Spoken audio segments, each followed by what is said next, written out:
Back to news. Pawan Kalyan రాక కోసం ఉమ్మడి కరీంనగర్లో అభిమానులు ఆసక్తిగా ఎదురుచూస్తున్నారు. కరీంనగర్ నుంచి దీనిపై మరింత సమాచారం శ్రీకాంత్ అందిస్తారు. జనసేన అధ్యక్షుడు పవన్ కళ్యాణ్ కరీంనగర్ పర్యటన సందర్భంగా కరీంనగర్లో జనసేన అధినేత కోసం అందరూ ఆసక్తిగా ఎదురు చూస్తున్నారు. మరి కాసేపట్లో కొండగట్టు అంజన్న స్వామి ఆలయం వద్ద తన రాజకీయ యాత్రకు సంబంధించినటువంటి ప్రణాళికను ప్రజలకు తెలుపబోతున్నారు. అయితే కరీంనగర్లో మొత్తం ఒక సెంటిమెంట్ ఉంది. గతంలో కేసీఆర్ కూడా ఇక్కడ నుంచి కరీంనగర్ నుంచి మొట్టమొదటిగా రాజకీయ ప్రస్థానం చేసి సీఎం స్థాయికి కూడా వెళ్ళడం జరిగింది.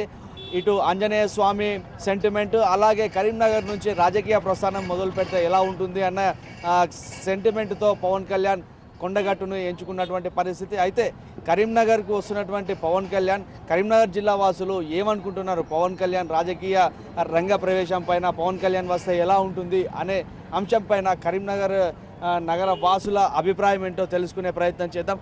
చెప్పండి, పవన్ కళ్యాణ్ రాజకీయాల్లోకి వస్తున్నాడు. కరీంనగర్లోని కొండగట్టు అంజన్న స్వామి సాక్షిగా ఆయన తన రాజకీయ యాత్రను ప్రారంభించబోతున్నారు. పవన్ రాజకీయాల్లోకి వస్తే ఎట్లా ఉండబోతుంది?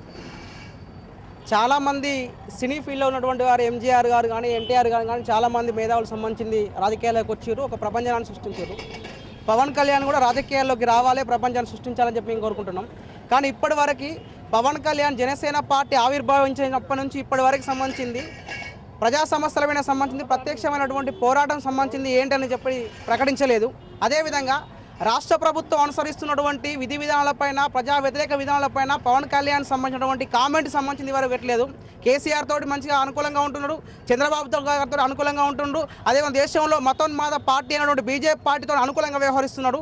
మేము అడగదలుచుకున్నాం, పవన్ కళ్యాణ్ రాజకీయాల్లోకి వస్తే మతోన్మాదం పైన, టెర్రరిజం పైన, అదేవిధంగా సెక్యులర్ భావాలపైన అతని యొక్క వైఖరి ఏందో ప్రకటించాలని చెప్పి మేము డిమాండ్ చేస్తూ ఉన్నాం. అదేవిధంగా టీఆర్ఎస్ ప్రభుత్వం అనుసరిస్తున్నటువంటి ప్రజా వ్యతిరేక విధానాలపైన అతను గలం విప్పడం కోసం అతని వైఖరి ఏంటిది, అధికారంలో కొనసాగుతున్న ప్రాంతీయ పార్టీల పట్ల ఆ ప్రాంతీయ పార్టీలు చేస్తున్నటువంటి దోపిడీ కానీ, అణచివేత కానీ, ప్రజాస్వామ్య హక్కులు కలరాయేటువంటి అంశాలు కానీ, ఇట్లాంటి విషయాలపైన స్పష్టమైనటువంటి వైఖరిని పవన్ కళ్యాణ్ ప్రకటించాలని చెప్పి మేము కోరుతా ఉన్నాం. కాబట్టి అధికార పార్టీలకు వ్యతిరేకంగా అనేక కొత్త శక్తులు రాజకీయాల్లోకి రావాలి, కొత్త ప్రపంచాన్ని సృష్టించాలి, యువత రాజకీయాల్లోకి రావాలని చెప్పి మేము కోరుకుంటాం. యువత రాజకీయాల్లోకి రావాలి, ప్రజా సమస్యలను పరిష్కరించే దిశగా కృషి చేయాలి.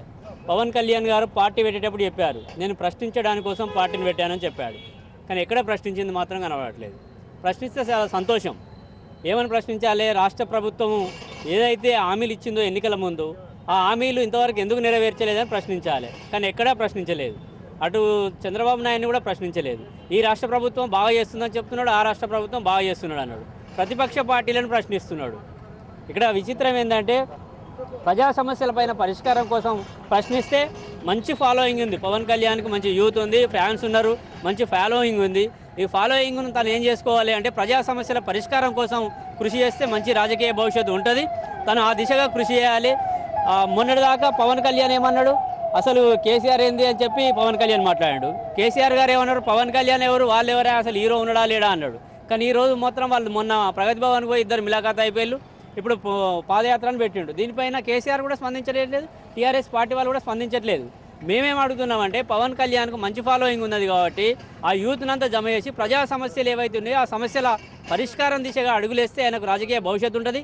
వాళ్ళు అన్నయ్యలాగా పార్టీని అమ్ముకోకుండా, పార్టీని నమ్ముకున్న వాళ్ళందరికీ మేలు చేసే విధంగా కృషి చేయాలని చెప్పి కోరుతాం. పవన్ కళ్యాణ్ రాజకీయాల్లోకి వస్తే బాగుందని కొందరు అంటున్నారు. గతంలో చిరంజీవి రాజకీయాల్లోకి వచ్చారు, ఏం కాలేదంటున్నారు. ఇప్పుడు